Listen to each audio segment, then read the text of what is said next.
Halo semua para pemirsa YouTube channel Yayasan Pencinta Danau Toba. Saya Boy Tonggor Siahaan melaporkan sebuah kegiatan yang dilaksanakan oleh YPDT bersama dengan Batak Center berjumpa dengan PPSN. Pada saat itu acara berlangsung pada tanggal 19 Februari 2022. Di sini saudara-saudara, PPSN ingin berdiskusi tentang ulos silalahi dan mereka memaparkan seperti apa ulos silalahi itu. Maksudnya supaya ulos silalahi itu bisa dilestarikan atau bisa menjadi warisan bagi generasi penerus berikutnya. Saudara-saudara, sebagai informasi, kami dari YPDT dulu pernah melakukan gerakan Cinta Danau Toba di Silalahi Nabolak pada tahun 2016. Pada acara itu juga kami juga pernah melakukan pagelaran ulos dan lain sebagainya.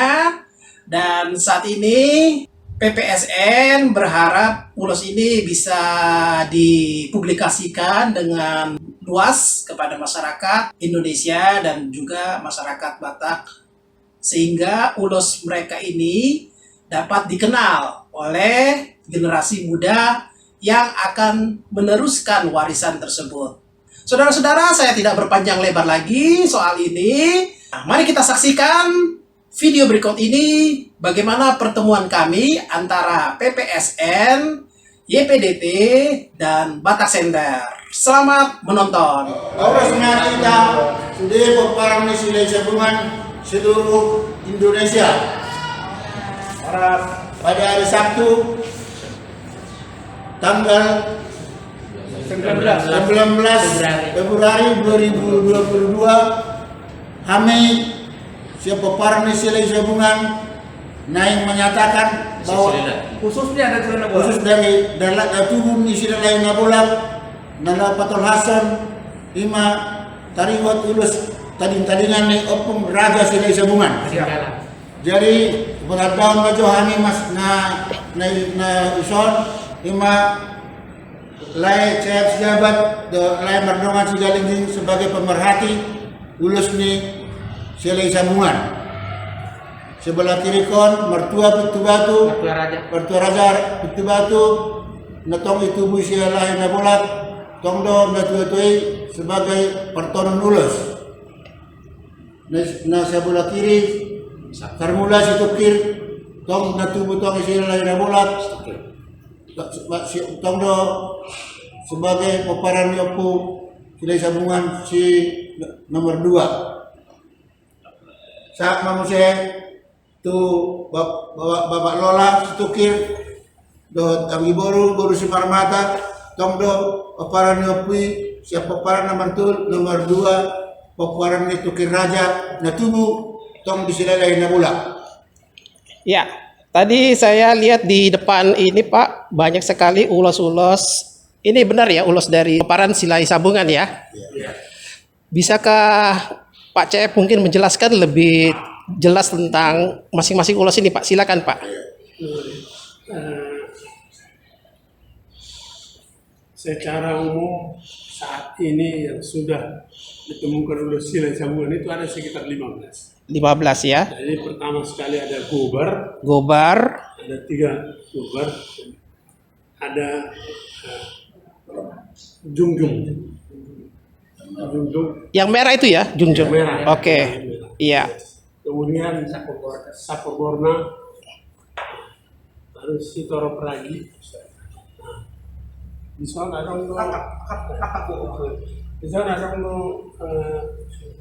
studi sanggar, dengan dus. Oke. Dengan Ragi Siantar, Manang Ragi Sinolog, Ragi Siantar. Ison segara topi, polang, situl-tulo, kata-kata, baru di zona dong Itang Maratur. Musik soal polang-polang. Ima hira-hira ulus nauhu dikombinasi kami yang di pasca dari kami Silalahi Nah, kita diakui bertahun-tahun, 40 tahun, mungkin 100 tahun, soal warisan ulus silalahi dari warisan siapa kui Raja Silai Sabungan. Nah, bisakah sedikit menjelaskan tentang sejarah dari Opung Silai Sabungan sehingga muncul ulos-ulos ini, Pak? Mungkin bapak-bapak yang hadir sini ada yang bisa menjelaskan? Pak Martua atau Pak Mardongan? Oke, Pak Mardongan. Silakan Pak Mardongan. Sigalingging ya. Saya nama Mardongan Sigalingging.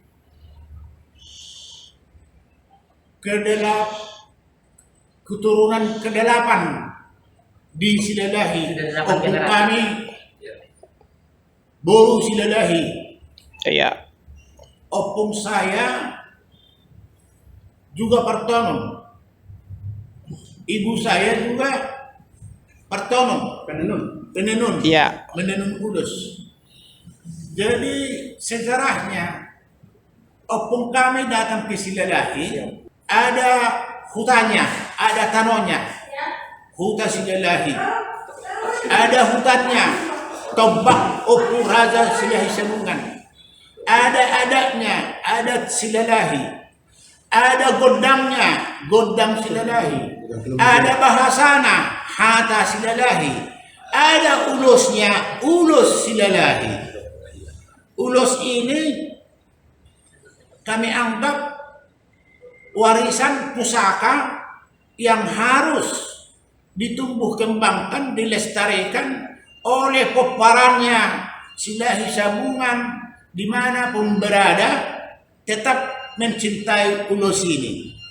Ulus ini tadi sudah dijelaskan kurang lebih 15 macam. Ulus ini punya makna atau penggunaan sesuai adat, tidak sama penggunaannya ini, lain-lain menurut adat yang berlaku. Kalau ada orang mengklaim ulos ini ada di Papak, itu tidak benar. Ceritanya begini, hutan Silalahi berbatasan dengan Papak. Terjadi perkawinan, kawin mawin. Orang Papak kawin ke Silalahi, orang Silalahi kawin ke Papak. Kalau perempuan dari Silalahi kan penenun semua, dapat suami orang Papak, dibawalah dia ke Huta Gugung atau Balna, dibawalah dia ke Tiga Baru atau Pipis. Sileleu sama dengan Balna itu perkembangan. Karena pindah dia ke sana, dibawalah alat tenunnya, dibawalah bonangnya, bertenunlah dia di sana. Mana mungkin itu diklaim ulus Papak. Dan kenyataan memang, saya 8 tahun jadi pejabat di Sidikalang. Ada pesta budaya Papak, semua pakai ulus, ulus itu dari Silalahi. Bahkan pejabat-pejabatnya bikin jas polang-polang ini. Beberapa tahun saya pejabat, termasuk saya pakai ulus polang-polang. Jadi itu kami tampilkan di pesta budaya. Begitu juga ke Simalungun. Situeluhuta itu berbatasan dengan Simalungun, dengan Tanah Karo. Terjadi juga perkawinan yang dikatakan mulai dari Daluhut, Bage, Nagori, Seribu Dolok, itu Harangkau sudah Simalungun.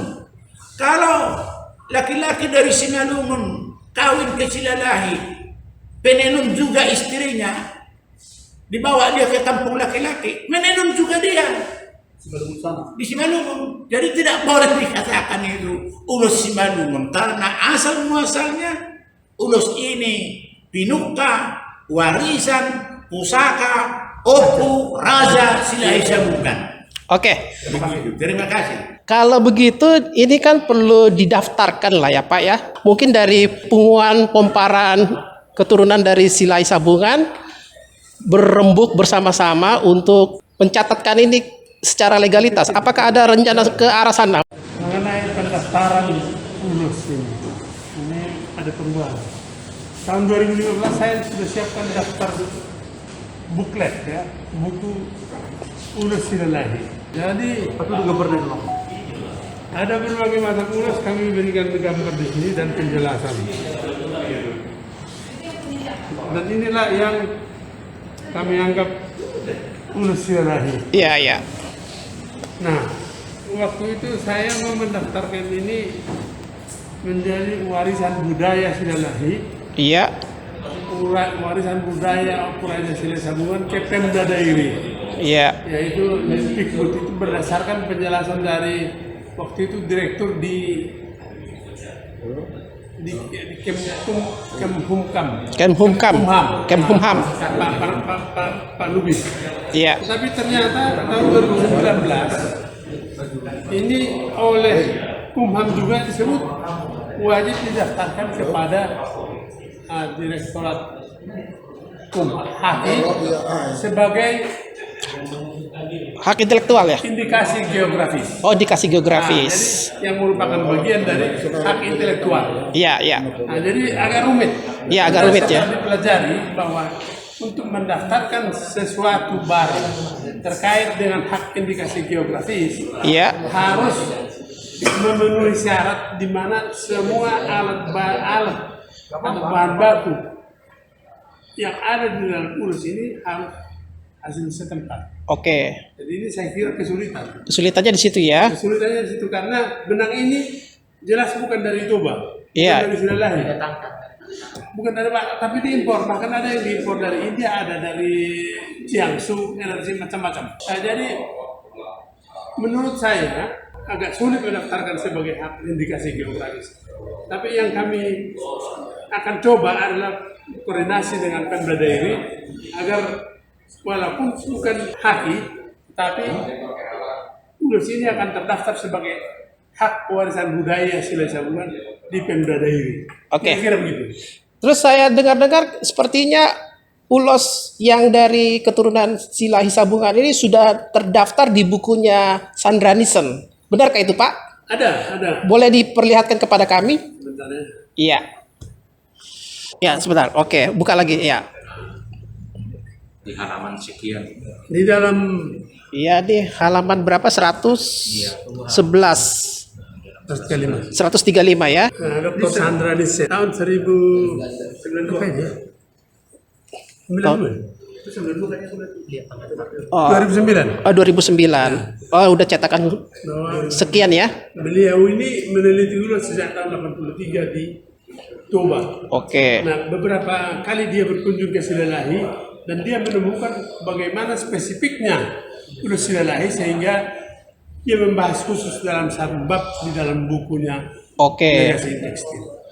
Berarti Jadi, dalam pembicaraan kami langsung dengan Dr. Sandra Nielsen misalnya, dia mengakui kespesifikan bahkan di dalam tenun gobar ini ya, beliau berpendapat ada tenunan yang sangat spesifik iya. yang tidak ada dilakukan di tempat lain. Bentuk silang antara inslak dan kettingnya sudah beda dengan yang lain. Ya, berarti secara ilmiah ulos Silai Sabungan ini diakui ya. Ya, Tertulis secara ilmiah ya. Dan itu sudah tercatat di bukunya Sandra Nielsen ya. sebagai peneliti. Sebagai peneliti. Ulos yang ada di Batam. Iya, ini sepertinya banyak ulos yang diteliti oleh Sandra Nielsen ya. Sangat banyak. Sangat Dia banyak. meneliti 30 tahun, sekitar 30 tahun. Wah, luar biasa. Ya. Nah, ada lagi Pak yang mau disampaikan? Mengenai ulos ini kan filosofi kehidupan kita kan bukanlah budaya tertulis Iya. seperti di Jawa. Misalnya dari Sultan Hamengkubuwono I sudah tertulis semua mereka sejarah mereka. Tapi di Batak itu ada satu filosofi Baliga Dobina Ligahun Barita Binarita. Jadi ini kami dapat dari cerita turun temurun seperti ibu saya Pertono Gobar Almarhum. Jadi begitu juga terus dan ada beberapa ritual yang dilakukan di dalam tenunan ulus yang makin lama memang makin memudar.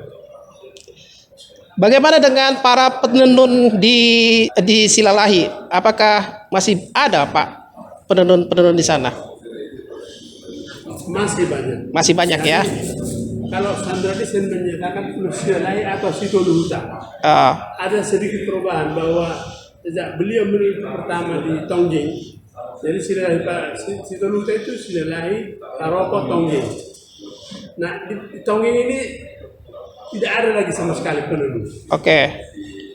Di Paropo tahun 2015 saya berkunjung ke sana di Batu Horbo, masih ada 3 orang penduduk. Iya. Dan semua meninggal. Dan terakhir informasi saya dapat masih ada 1 orang penduduk Gobar di Siharaka Paropo. Namanya itu Christine Silalahi. Dan rata-rata mereka sudah usia di atas berapa, Pak? Iya, kalau penduduk Gobar kebanyakan sekarang sudah sangat tua. Iya. Antara lain yang di Paropo itu sebaya saya kira. Iya. Kalau di Silalahi sudah banyak yang tua. Walaupun sebenarnya ada beberapa yang muda. Nah, coba itu yang pangit tubuhnya lah. Iya, silakan Pak Martua Raja menambahkan informasi, Pak, silakan. Iya, terima kasih. Jadi kalau menyangkut Ulos Silalahi ini memang sejarahnya panjang, ceritanya pun panjang juga. Jadi selain Ulos ini mengandung spesifik ciri khas masing-masing, cara membuatnya pun unik. Unik ya, oke. Contoh, seperti pembuatan gobar. Ini gobar contohnya.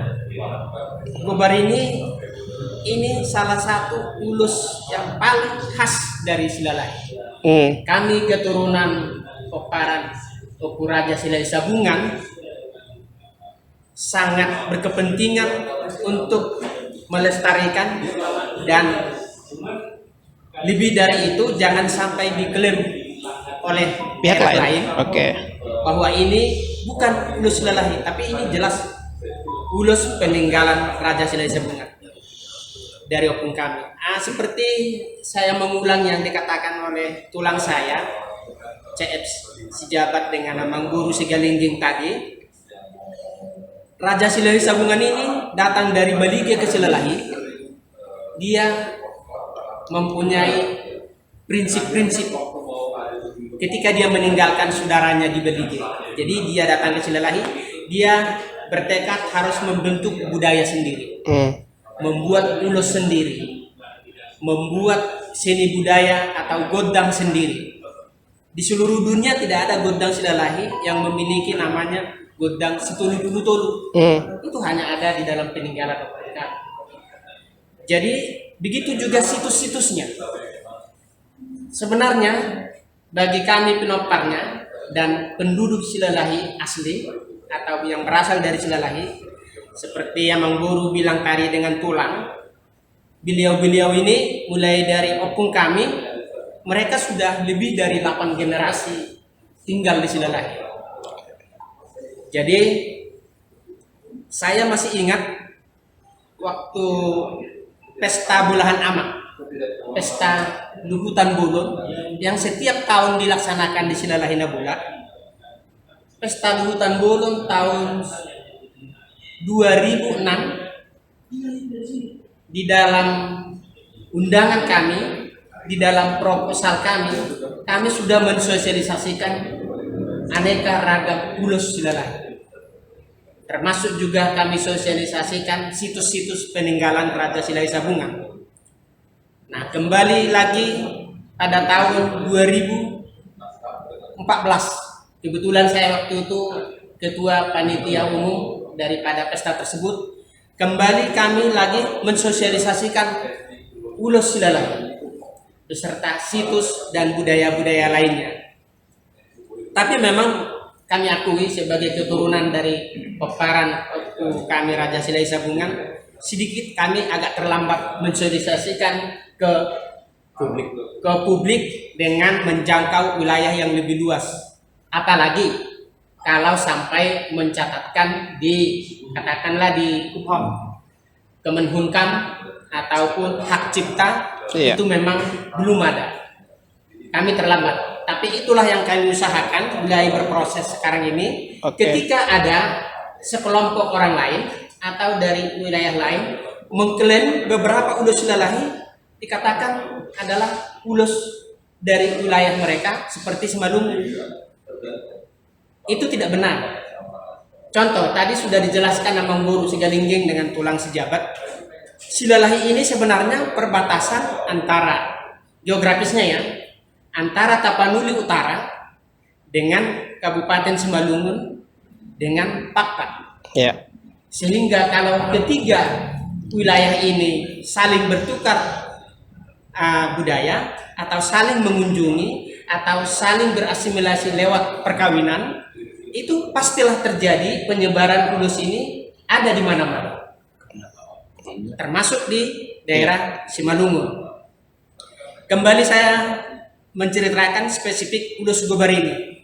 Ulus Gobar ini selain pemakaiannya ditentukan, Iya. ini tidak boleh sebenarnya dipakai orang pendatang ke Silalahi yang bukan marga Silalahi.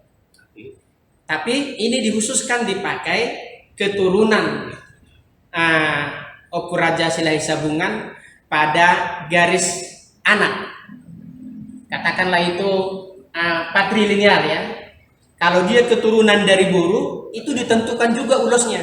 Oke. Nah, jadi yang bisa dipakai anak Silalahi Sabungan seperti Gobar, ulus Junjung, terus Saku Borna. Ketiga ulus ini ada khasnya, ada ketentuan pemakaian. Nah, kalau mau netral, polang-polang. Nah, ini boleh dipakai kayak tulang sejabat ini, kayak Amang Boru Sigalingging dari pihak Boru atau Boru Bere, itu boleh dipakai. Oke. Nah, khusus untuk perempuan, Boparan Raja Silalahi Sabungan atau Paniaran, itu ulusnya ada seperti ulus Semakatakat, Oke. ulus Bintang Meratur, ada lagi ulus Ragi Syatar, Kalau ini untuk anak khusus Boru ini. Terus ada lagi ulus ini apa namanya ini? Ulus Sitorot Ragi. Nah, ini khusus untuk bagi perempuan Boru atau Paniaran di Silalahi Sabungan. Itu ketentuan itu. Iya. Nah, kembali ke Gobar. Gobar ini memang untuk menenunnya sekarang sudah agak, ya kalau dikatakan langka sih iya, tapi masih ada. Masih ada. Khusus di Silalahi dan Paropo. Kalau di Tongging hampir tidak ada lagi. Nah, menenun ini awalnya ceritanya karena ibu saya sekarang usianya 86 tahun. Dia adalah penenun ulus Silalahi. Tidak mau ibu saya itu menenun seperti ulus Karo, ulus apa, enggak. Dia khas ulus Silalahi. Jadi kalau kami sudah kenali ada 15 macam ulus Silalahi, ke-15 itu kalau ibu saya mampu menenunnya. Tapi 3 tahun terakhir ini memang saya tidak perbolehkan lagi karena sudah usianya lanjut dan penglihatannya pun sudah menurun berkurang. Nah, itu Oku Leonardo namanya, Boru Sejabat. Ulus ini konon dulu membuatnya, ulus Gobar tidak boleh ditenun orang sembarangan. Yang boleh menenun ulus Gobar awalnya adalah ibu-ibu yang katakanlah dia ada kehidupan tersendiri, ada apa namanya istilahnya, nomor setahunan, atau kalau setahunan sih terlalu berat ya, pokoknya ibu-ibu yang dia sudah mabalu. Dia tidak boleh menenun ini dari kalangan ibu-ibu katakanlah yang berkecukupan, sejahtera. Kenapa? Karena menenun ini dulu ada unsur ininya, ada cerita yang sedikit ditakutkan. Jadi karena menenun ulus ini rupanya harus ada doanya, harus ada unsur apa namanya itu, tradisi yang dilakukan, ada ritualnya, sangat ritual. Konon katanya ulus ini dulu ada dihilangkan dari sini satu unsur tulang, mata apa katanya, mata semacam mata harimau. Itu kalau masih ada, tidak mau orang menenun sembarangan, kecuali kalau dia status sudah janda, berkekurangan, pokoknya dia tidak termasuk golongan yang sejahtera. Itulah yang bisa menenun. Tapi karena itu dihilangkan, sekarang konon katanya semua udah bisa menenun. Yang penting ada kemauan. Nah, jadi ulos ini gobar ya. Jadi dulunya kalau ada pesta di kami Silalahi Nabulak, siapa yang hasuhuton boleh pakai ini. Dari pemakaian ulos ini ketahuan posisi setiap orang di pesta itu. Oh, ini hasuhuton.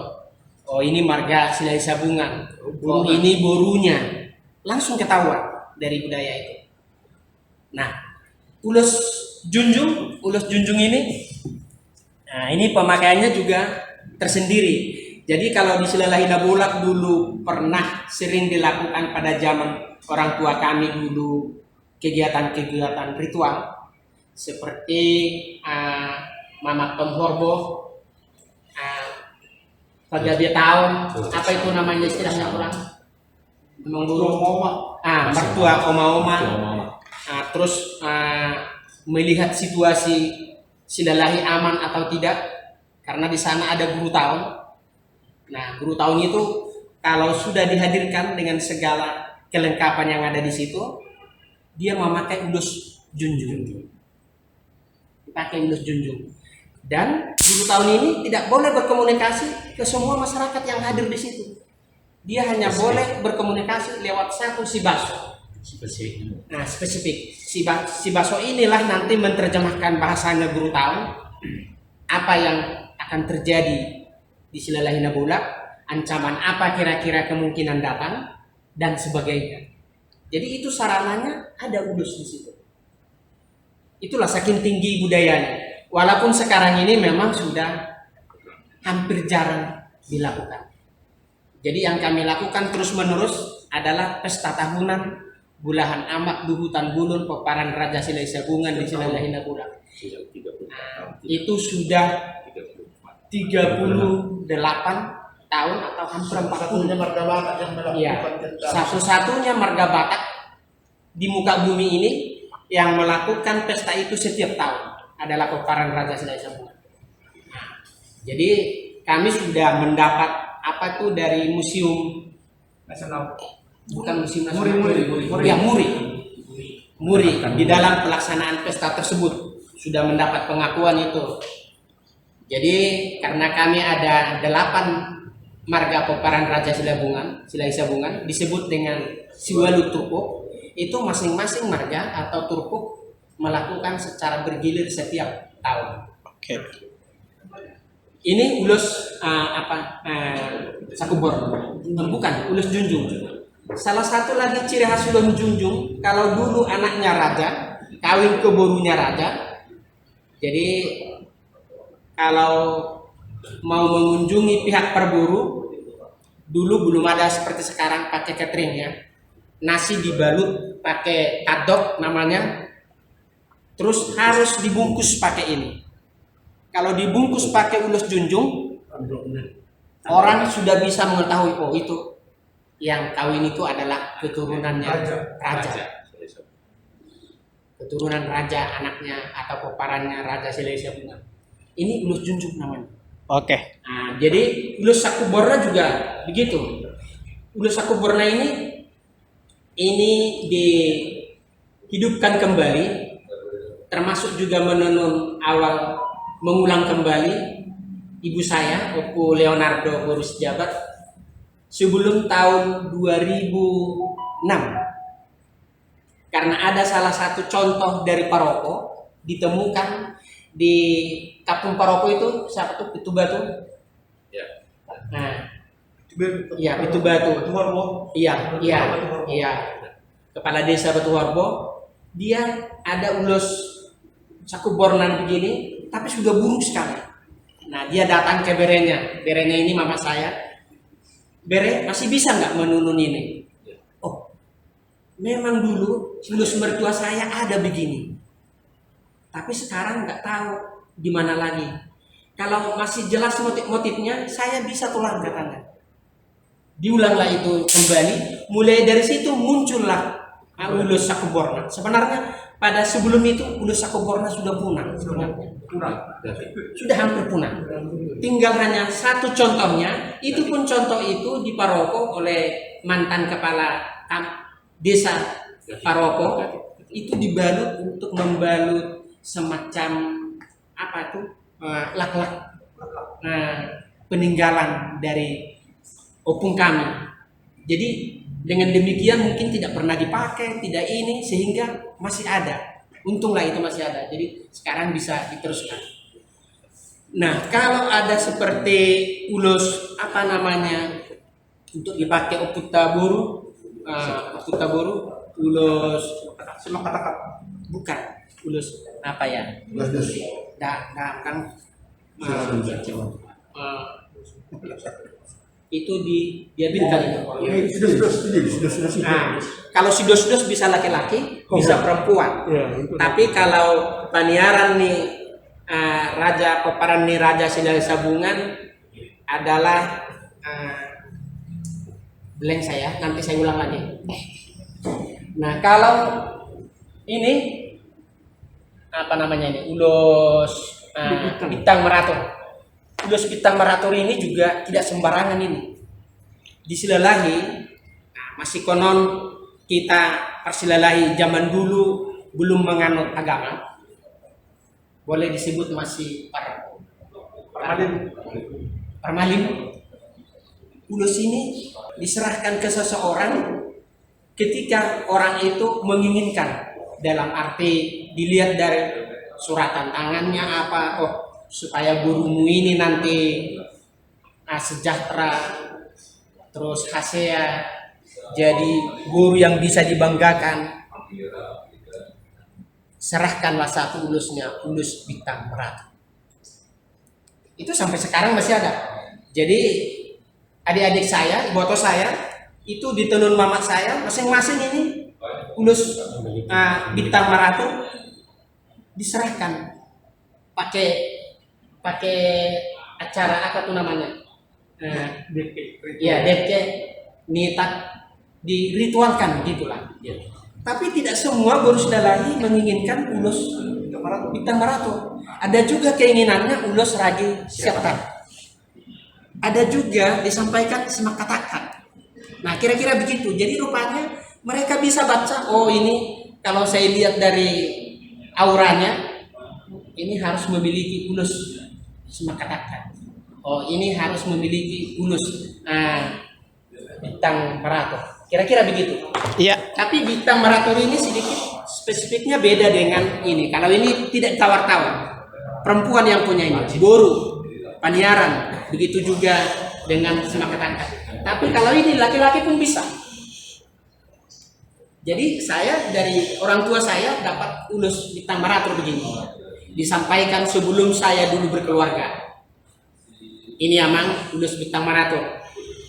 Saya dapat dari mimpi saya, ini harus saya sampaikan supaya anakku semertua raja ini bisa ya teratur hidupnya, kira-kira begitu. Itulah ulus Bintang Meratur. Oke. Satu lagi yang Satu lagi ya. Betul, yang hati rongga. Nah, hati rongga di sini nggak ada hati rongga ya. Nah, hati rongga ini adalah ulus langsung paniaran nih Opung Nami Guru, paniaran nih Raja Silai Sabungan. Ini ulus hati rongga. Oh iya. Ini ulus hati rongga ya. Iya. Satu lagi ada catatan, memang kalau ulus Bintang Meratur, semak katakat, pangiring, selain ada ulus Silalahi asli dengan motif tersendiri, memang di daerah lain pun itu suka ada, tapi motifnya beda. Seperti di Sembalungu, di Toba. Tapi kalau ulus Gobar seperti ini, kami sebagai keturunan Peparan Raja Silai Sabungan, kami berani mengklaim 100%. Ini adalah satu-satunya adalah ulus buatan asli dari Silai Sabungan. Oke. Atau Ranga Sianau mau lihat ya? Iya, terima kasih banyak untuk penjelasan tentang ulus dari Peparan Silai Sabungan ini. Kiranya ulos ini bisa melestari sampai keturunan-keturunan berikutnya. Terakhir apa ya? Satu aja pertanyaan terakhir. Apa yang bisa bapak-bapak yang hadir di sini dan juga ada ibu satu ya, untuk diwariskan kepada generasi muda Batak khususnya peparan dari Silalahi Sabungan? Silakan dari bapak-bapak. Pesan-pesan terakhir. Ya boleh. Terakhir ya. Iya. Sesuai dengan pertanyaannya, jadi sebelumnya saya menghimbau kepada generasi muda kita, Silai Sabungan tentunya ya, Iya. maupun generasi muda yang bukan Silai Sabungan, Iya. terutama para kolektor ulus, terutama juga pemerhati ulus. Kalau saya menghimbau, kalau boleh saya himbau, tempatkanlah ulus itu sesuai dengan sejarahnya, supaya nilai budayanya itu tinggi. Kalau misalnya sejarah daripada satu ulus sudah menyimpang dari yang sebenarnya, tidak pada hakikat yang sebenarnya, itu nilainya akan berkurang, nilai budayanya akan berkurang. Asik-asik dikomplain orang.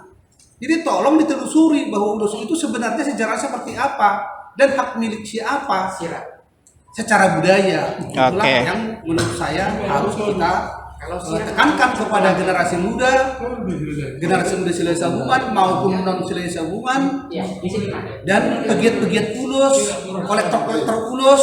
Tolong deh, ini hal yang sangat sensitif. Jangan sembarangan menyatakan atau membuat suatu pendapat bahwa ulus inilah ulusnya Sianu, ulus ini ulusnya Sianu. Ini saya tambahkan lagi soal ulus kita ini ya, Silai Sabungan ini. Kalau zaman dulu kita masih kecil, kalau ada seorang anak perempuan keturunan Silai Sabungan, artinya baru Silai Sabungan lah ceritanya ya. Dia itu mungkin jodohnya pun masih belum dapat, terus dia barangkali mungkin tidak begitu tidak begitu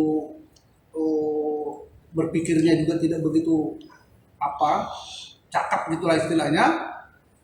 Itu orang-orang tua pasti menyarankan kepada yang memiliki si boru itu ya, sudah kau kasih ke ulusnya, itu sudah kau kasih ke ulusnya.